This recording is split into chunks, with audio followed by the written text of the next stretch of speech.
ये आकाशवाणी है। प्रस्तुत है सुर्खियों में। इसके अंतर्गत सुनेंगे जनजातीय समुदायों के कल्याण और जनजातीय संस्कृति को प्रोत्साहन के लिए सरकार के प्रयासों पर चर्चा। इसमें भाग ले रहे हैं ट्राइफेड के पूर्व प्रबंध निदेशक प्रवीर कृष्णा और आकाशवाणी संवाददाता मनोज पाठक। प्रधानमंत्री नरेंद्र मोदी ने आज नई दिल्ली के मेजर ध्यानचंद राष्ट्रीय स्टेडियम में विशाल राष्ट्रीय जनजातीय महोत्सव आदि महोत्सव का शुभारंभ किया। 28 राज्यों और केंद्र शासित प्रदेशों से 1000 जनजातीय कलाकार इस महोत्सव में भाग ले रहे हैं। इस अवसर पर हम इस कार्यक्रम के माध्यम से समझना चाहते हैं जनजातीय समाज की वर्तमान स्थिति क्या है और उनके लिए जो कल्याणकारी योजनाएं चलाई जा रही हैं सरकार की, उसकी वस्तुतः क्या स्थिति है। चर्चा के लिए आमंत्रित हैं ट्राइफेड यानी भारतीय जनजातीय सहकारी विपणन विकास परिसंघ के पूर्व प्रबंध निदेशक प्रवीर कृष्ण जी। प्रवीर जी, सबसे पहले तो हम ये समझना चाहेंगे कि यह जो आयोजन शुरू हुआ है, विशाल कहने महोत्सव चल रहा है जिसमें पूरे देश के प्रतिनिधि आए हुए हैं, इस आयोजन की जो सार्थकता है, उसका उद्देश्य क्या है और उससे क्या सब उम्मीदें हम रख सकते हैं? आज का ये जो आयोजन है एक कह लीजिए आदिवासी विकास की एक बेंचमार्क सेटअप करता है। देश में लगभग 5.5 करोड़ हमारे आदिवासी भाई बहन वन क्षेत्रों में निवास करते हैं। कुल आबादी है हमारे अनुसूचित जनजाति भाइयों बहनों की लगभग 10.5 करोड़ की है और इसकी आधी आबादी वनों में निवास करती है।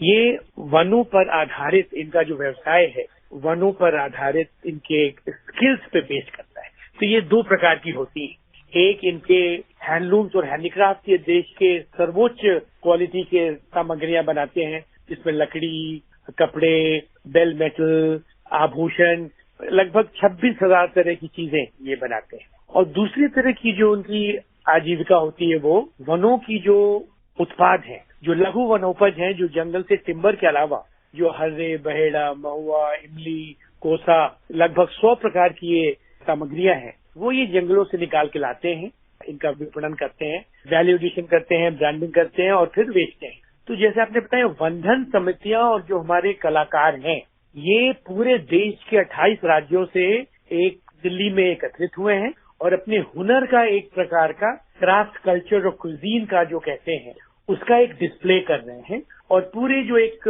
हाईएस्ट क्वालिटी की जो चीजें हैं, जो उत्पाद हैं, जो ये बनाते हैं, उनका न केवल एक प्रदर्शनी है बल्कि इसका विपणन भी होगा। तो देश के समक्ष पूरी आदिवासी कला, उनके कल्चर, उनके जीवन, उनके रहन सहन की एक कह लीजिए पूरी जो लाइफ का जो उनके एक सैंपल है, दिल्ली के निवासियों के समक्ष प्रस्तुत किया गया है और माननीय प्रधानमंत्री जी ने इसका आज उद्घाटन किया है। और देश के निवासियों के लिए एक बहुत ही गौरवशाली दिवस है जब हमारे देश के सुदूर प्रांतों में रहने वाले उत्कृष्ट कलाकार को इतना बड़ा बाजार और इतनी बड़ी सुविधा और इतनी बड़ी एक अवसर मिला है अपनी कला का प्रदर्शन करने का और लोगों का दिल लुभाने का। प्रधानमंत्री नरेंद्र मोदी जी ने आज कहा कि सरकार लगातार काम कर रही है ताकि जनजातीय उत्पादों की पहुंच अधिकांश बाजारों तक सुनिश्चित हो सके।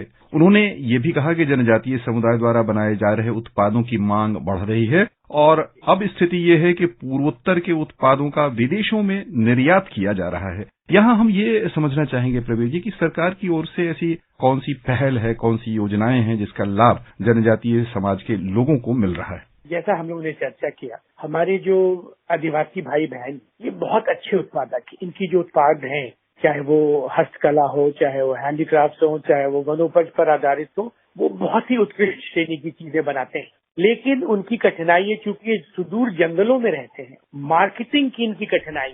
तो जो ट्राइफेड है और भारत सरकार ने एक नई योजना बनाई है जिसमें इन सभी उत्पादों को बाजार उपलब्ध कराने की ये योजना है। प्रधानमंत्री जनजातीय विकास मिशन के रूप में लगभग 2,500 करोड़ की योजना स्वीकृत हुई है, जिसके अंतर्गत लगभग 55 लाख परिवारों को हम बाजार से जोड़ें।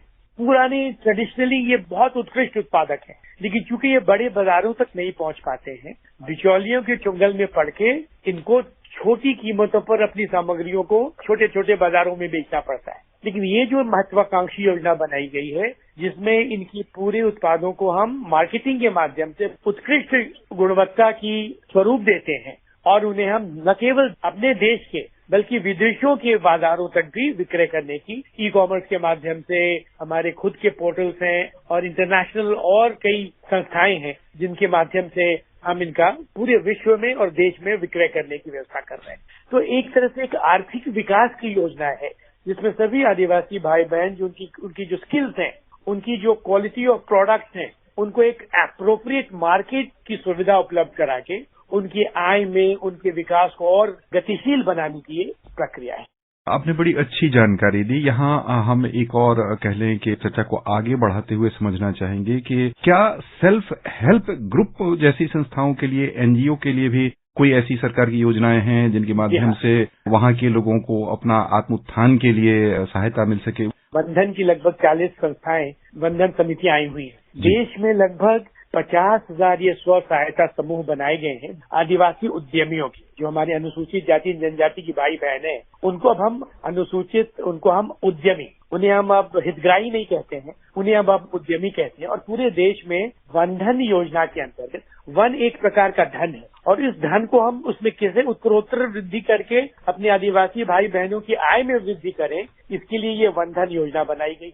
और देश भर में 50,000 से ऊपर ऐसी स्व सहायता समितियां बनाई गई हैं जो जंगलों में उत्पादित उपलब्ध सामग्रियों का वैल्यू एडिशन, ब्रांडिंग और मार्केटिंग करते हैं। जैसे इमली, महुआ, टोरा, कोसा, हर्रे, बहेड़ा, 100 प्रकार की ऐसी सामग्रियां हैं जो जंगलों में होती हैं और इनको फिर ये समितियां इनको संग्रहण करती हैं, इसमें वैल्यू एडिशन करती हैं, इसकी पैकेजिंग करती हैं और फिर बड़े बाजारों में इसको लाकर विक्रय करती हैं। इस योजना की ब्यूटी ये है कि वैल्यू एडिशन, ब्रांडिंग, पैकेजिंग और मार्केटिंग से इनकी आय में 5 से 10 गुनी वृद्धि हो जाती है।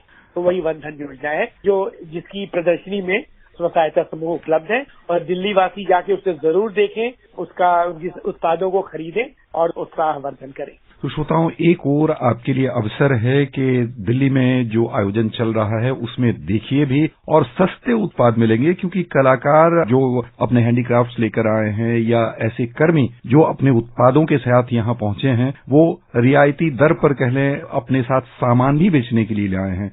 अच्छे दर होंगे, वो एकदम सही दर होंगे, लेकिन उनकी कला के अनुपात में हो। हाथ से बनाए हुए जैसे एक साड़ी बनती है चंदेरी की, वो एक साड़ी बनाने में महीने भर लगता है, तो वो हैंडलूम वाली साड़ी है, वो मिल वाली साड़ी नहीं है। तो लेकिन इसलिए कलाकार की जो गुणी लोग हैं, पारसी लोग हैं, जो उस मेहनत करके 30 दिन में जिसने एक साड़ी बनाई है, उच्च गुणवत्ता की एक्सपोर्ट क्वालिटी की चीजें और एकदम सही मूल्यों पर उसकी गुणवत्ता और उसमें लगी कला, उसमें लगी मेहनत का सही स्वरूप देगा। यानी वाजिब मूल्य पर आपको उत्कृष्ट और बहुत ही बढ़िया कहले के सामान मिलेगा, एकदम जेन्युइन। आदिवासी के नाम पर कई लोग दिल्ली में, हरियाणा में फर्जी हैंडलूम की सामग्री बनाकर आदिवासियों के नाम पे निकाल देते हैं। ये आपको बिल्कुल सामने की बुनी हुई ऑथेंटिक सामग्री मिलेगी।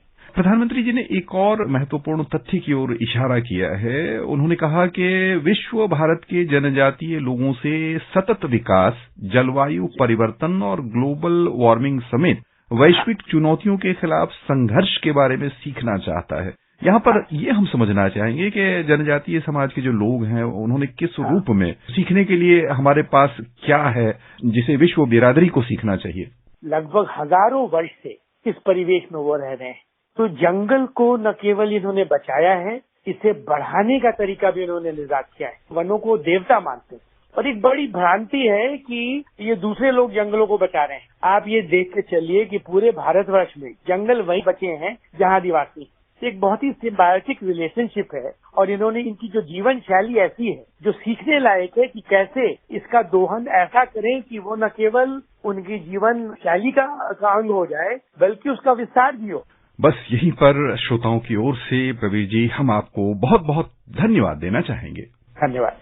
अभी आप सुन रहे थे जनजातीय समुदायों के कल्याण और जनजातीय संस्कृति को प्रोत्साहन के लिए सरकार के प्रयासों पर चर्चा। इसमें भाग ले रहे थे ट्राइफेड के पूर्व प्रबंध निदेशक प्रवीर कृष्णा और आकाशवाणी संवाददाता मनोज पाठक। ये कार्यक्रम आकाशवाणी के समाचार सेवा प्रभाग द्वारा प्रस्तुत किया गया। इसे आप हमारे mobile app news on AIR और YouTube channel news on AIR official पर भी सुन सकते हैं। इस कार्यक्रम के संबंध में अपनी प्रतिक्रिया आप हमें ईमेल भी कर सकते हैं। पता है AIRNSDtalks@gmail.com।